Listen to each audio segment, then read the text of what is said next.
आम्हाला 5-5 लाख रुपये दिले आणि बाकीचे पैसे त्याचं काहीच नाही. आम्ही त्यांना विनंती केली की तुम्ही जो व्याज आहे म्हणजे आम्हाला व्याज भरायचं.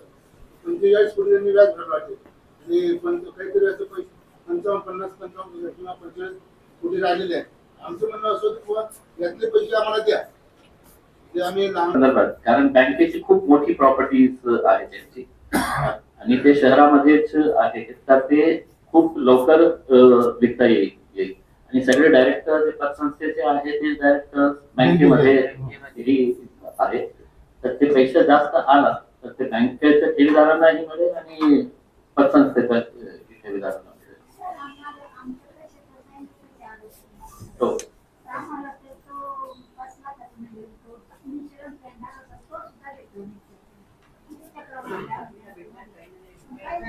काहींना जर मिळाले पैसे 5 लाख रुपये आणि काहींना मिळाले सुद्धा नाही तर आम्ही त्यांना बरेच वेळा विनंती केली. मागाशी मी सांगितल्याप्रमाणे मी आपण संयुक्त इतर विभागाची डिपार्टमेंटची बैठक लवकर मी लावेन. बाकीचे डिपार्टमेंटची सुद्धा त्यांनाही विनंती करतो त्याच्याशी मी बोलतो. डिव्हिजनल कमिशनर कलेक्टर DDR यांच्याशी समन्वय साधून आपल्याला बघा पॉझिटिव्हली चर्चा करून याच्यामध्ये आपले जे प्रश्न आहेत त्याला काहीतरी निर्णयाप्रती आहेत त्याप्रमाणे आपण कारवाई करू.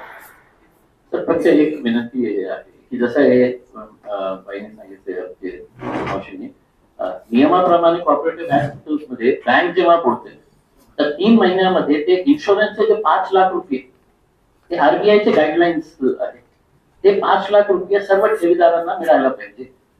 त्यांचे 1 कोटी रुपये असू द्या किंवा 50 लाख ते 5 लाख रुपये इन्शुरन्सचे असं हे जे आहे बँकेची तर का त्यांना नियमाप्रमाणे RBIचे गाईडलाईन्स आहे तर 5 लाख रुपये कमीत कमी ते मावशीला मिळाले.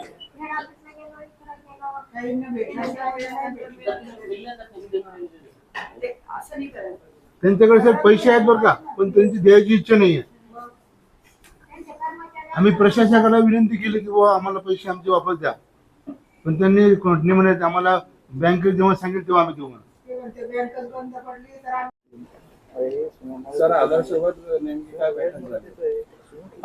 आदर्श सहकारी पतसंस्थेच्या संदर्भात आणि बँकेच्या संदर्भात जे काही आपल्याला छत्रपती संभाजीनगर पोलीस EOW मध्ये आर्थिक गुन्हे शाखा याच्यामध्ये गुन्हे दाखल झालेले होते.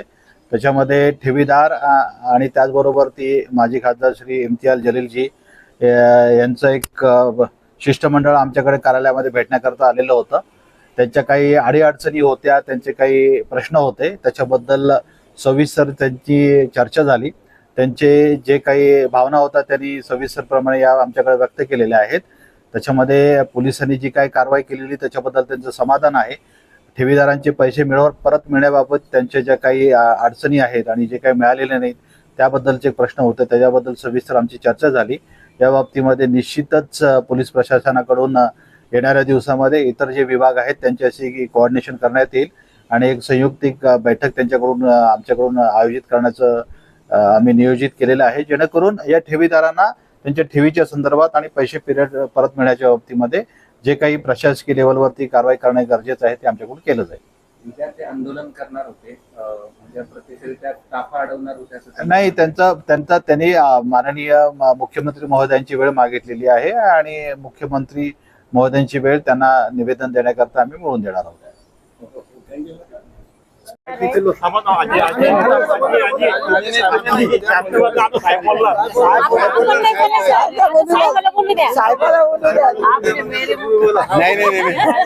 शांत रहा.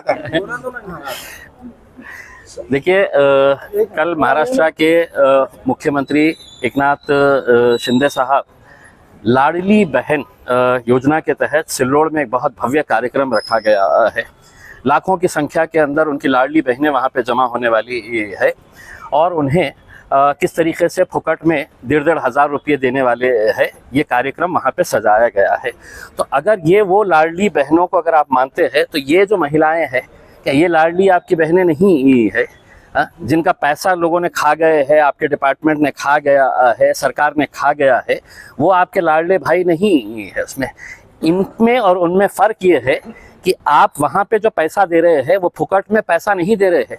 आप उनको पैसा देकर ये कह रहे हैं कि 2 महीने के बाद चुनाव आने वाले हैं, ये 1,500 तुम्हारी जेब में डाल रहे हैं हमारे को मतदान करना करके। हाँ, लेकिन ये लोगों की तो जिंदगी भर की कमाई है, इन्हें कौन देने वाला है पैसा? हाँ, और यही मुख्यमंत्री है एकनाथ शिंदे साहब, जो सितंबर 2023 के अंदर यहाँ पर जब आए थे तो उन्होंने कहा था कि हम मालकापे की प्रॉपर्टी अपने पास रखे हैं तो इनको पैसा देंगे करके। तो कल हम मुख्यमंत्री साहब को अच्छे तरीके से स्वागत करके उनको याद दिलाने वाले हैं कि मुख्यमंत्री साहब, ये आपका स्टेटमेंट है जो आपने ये बताया था कि लोगों को पैसा देंगे, और आपने ही नहीं, आपके मंत्री दिलीप वळसे पाटिल साहब, गिरीश महाजन साहब, सब ने यहाँ पर आकर झूठ बोलकर, ये गरीब लोग हैं तो इन्हें सिर्फ आपने बहला फुसला कर है तो यहाँ से वापस भेज दिए थे। अब ये है कि यहाँ पर पुलिस कमिश्नर साहब ने हमको बुलाया था, हमने कहा है कि हम कल के दिन मुख्यमंत्री साहब का बहुत अच्छे तरीके से स्वागत करेंगे। लाडली बहनें वहाँ के कार्यक्रम में भी जाके बैठेगी, रास्ता जो है शिल्लोड़ तक का, वहाँ पे भी उनका स्वागत किया जाएगा, एयरपोर्ट के ऊपर भी मुख्यमंत्री का स्वागत करेंगे और उनको याद दिलाएंगे उसमें। और अगर ये नहीं चाहते हैं तो हम ये चाह रहे हैं कि मुख्यमंत्री साहब ने एक डेलीगेशन आदर्श के जो ठेवीदार है उनको बुलाइएगा, उनसे बात करिएगा और उनको एक ठोस आश्वासन दीजिएगा उसमें कि हम ये तारीख को इनका पैसा देने वाले हैं। और मुख्यमंत्री साहब को हम अपने जेब से देने के लिए नहीं कह रहे हैं, हम उनको ये कह रहे हैं कि 90 करोड़ रुपए की प्रॉपर्टी है आदर्श की, वो 90 करोड़ रुपए की प्रॉपर्टी आप कोऑपरेटिव डिपार्टमेंट वाले अपने पास रख लें और 50 कोटी रुपये निकाल के दे दें तो इनका पूरा मामला है तो अच्छे से ज़्यादा लोग इसमें से बाहर निकल जाते हैं करके। लेकिन इनकी देने की मानसिकता नहीं है और ये कहा जा रहा है कि साहब एक हम आदर्श को अकेले देख नहीं सकते हैं क्योंकि पूरे महाराष्ट्र के अंदर हज़ारों ऐसी पद संस्थाएं डूब गई है और लाखों लोग का पैसा उसके अंदर अटका पड़ा हुआ है, वो दूसरे शहरों के अंदर जहाँ पर भी हुआ होगा उसके अंदर। लेकिन मेरे शहर, मेरे ज़िले के अंदर इनको पैसा दिलाने की जिम्मेदारी मैंने उठाया है और ये लड़ाई जो है, पहले भी उन्होंने हमारे आंदोलन देखे थे और कल का आंदोलन भी देख लेना चाहिए कि इनकी लाडली बहनें कल के लाडली बहन कार्यक्रम के अंदर क्या कार्यक्रम करने वाली है हमने मुख्यमंत्री साहब हमसे मिले, आदर्श के ठेवीदारों से मिले, हमने उनको निवेदन दिया, हमने उनसे रिक्वेस्ट करी है कि आप यहाँ पर जो फुकट की लाडली बहनों को पैसा देने के लिए आ रहे हैं वो आप साइड में रखिए, आपका राजनीतिक कार्यक्रम है, लेकिन ये लोगों के कष्ट की, मेहनत की कमाई है, ये पैसा देने के लिए आपको इनके लिए थोड़ा सा टाइम निकालना पड़ेगा। और अगर कल के दिन मुख्यमंत्री साहब इनसे नहीं मिलते हैं तो लाडली कार्यक्रम कितना अच्छा होने वाला है कल आप लोग भी देखेंगे। सर आप सीएम का रास्ता रोको आंदोलन करना? हम कुछ नहीं, जो भी करने वाले हैं कल आइए और देखिएगा, ठीक है। हाँ, दूसरा ये है कि इसमें दो है, एक तो आदर्श नागरिक पथ संस्था है, वहाँ के मामले के अंदर केसेस रजिस्टर हुए हैं, आरोपियों को गिरफ्तार किया गया है। हमारी लड़ाई पुलिस से नहीं है, हमारी लड़ाई सहकार विभाग से है जो ये करोड़ों रुपए का पैसा लेती है, लाइसेंस सरकार इशू करती है, ये धन्ना सेठ पैसा लेकर गायब हो जाता है और ये गरीब लोगों को चकरा मारना पड़ता है उसमें। दूसरा है आदर्श बैंक, आदर्श महिला नागरिक सहकारी बैंक है, इसके ताल्लुक से मैंने 8 दिन पहले एक पत्र लिखा कि इसमें MPID क्यों नहीं लागू किया गया। 1.5-2 साल से है तो ये लोग लड़ रहे हैं। MPID लगाने के लिए आपको एक माजी खासदार ने पत्र लिखना, तो उसके बाद है तो आप है तो MPID लगाएंगे करके। MPID जब लगती है तो बैंक की या सहकारी पथ संस्था की जितनी प्रॉपर्टीज़ है वो सीज कर ली जाती है, उसका ऑक्शन किया जाता है। तो अब आपको ये आश्वासन दिया जाएगा कि साहब हमने प्रॉपर्टी सीज कर लिया है लेकिन कोई ख़रीदार ही नहीं आ रहा है करके।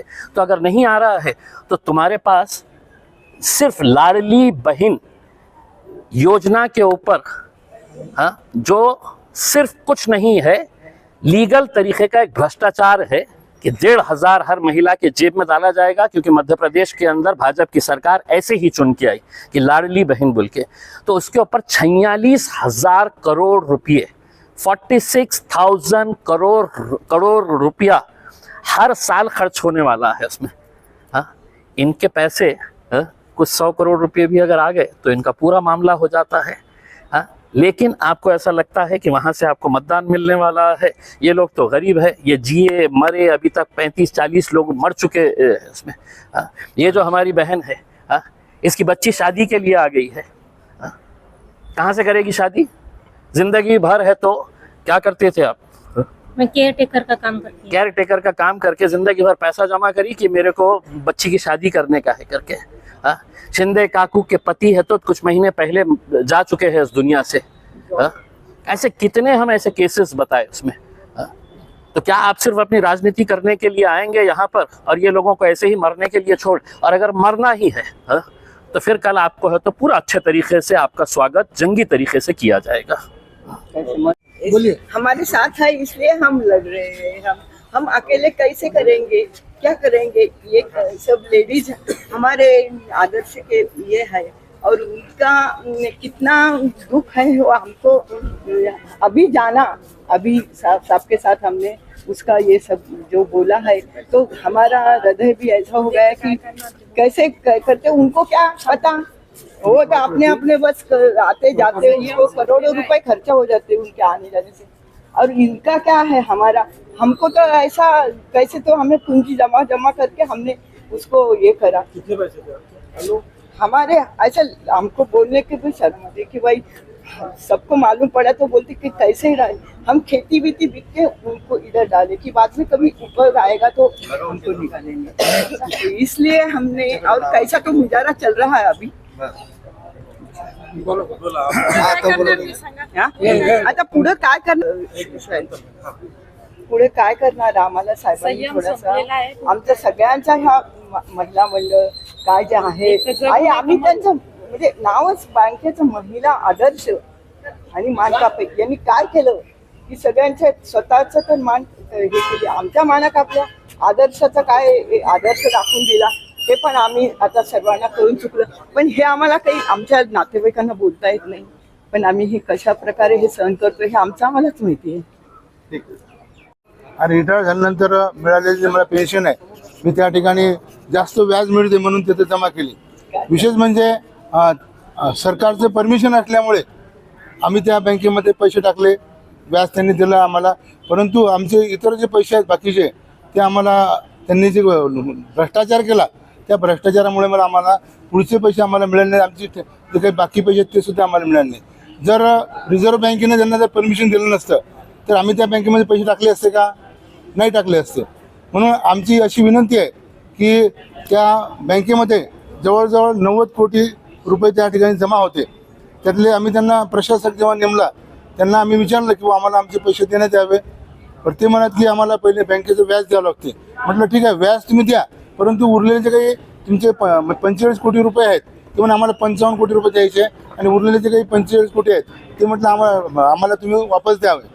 आमचे प्रत्येकाचे पैसे आम्हाला मिळाले म्हणजे आम्ही कुठल्याही प्रकारचं आमचं बाकीचे आयुष्य आहे हे चांगल्या प्रकारे जाईल। मला एक म्हणजे अटॅक आलेला आहे आणि त्या अटॅकामध्ये मी त्यांना मागितले की माझ्या मुलांनी मागितले, मी तेव्हा दवाखान्यात भरती होतो, माझे मुलं त्यांच्या गेले आणि त्यांना पैसे मागितले किंवा माझ्या वडिलांची अटॅक आलेले आहे त्यांना पैसे भरावे लागत, 3 लाख रुपये भरायचे होते मला, परंतु त्यांनी कुठल्याही प्रकारचे पैसे दिले नाहीत। आदर्श पतसंस्थेची त्यात काय झालेलं आहे की जास्त व्याजापायी आम्ही पैसे ठेवले। काय आता मी ठेवले, ती म्हणते आई तुम्ही घ्या ना, तुम्ही ठेवा तुमच्या नावावर, असं करून माझ्या नावावर नातेवाईकांनी जवळजवळ 23 लाख रुपये केले एवढ्या करून त्यांच्या पासबुक, हा माझ्या पासबुकावर, काही माझी पण आहे। आता मी समजा मी उडी मारली, माझ्या पाठीमागं जवळजवळ 10 ठेवीदार फसले तर फसले। आता मुलांना द्यायची वेळ येते ना, कुणाला मागणार ते?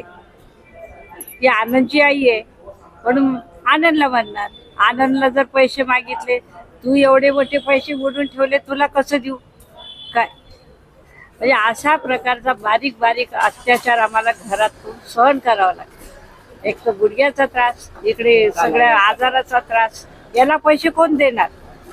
आमचे पैसे असून आम्हीच निराधार झालो ना काय? पण साहेब, आम्हाला एक बोलायचं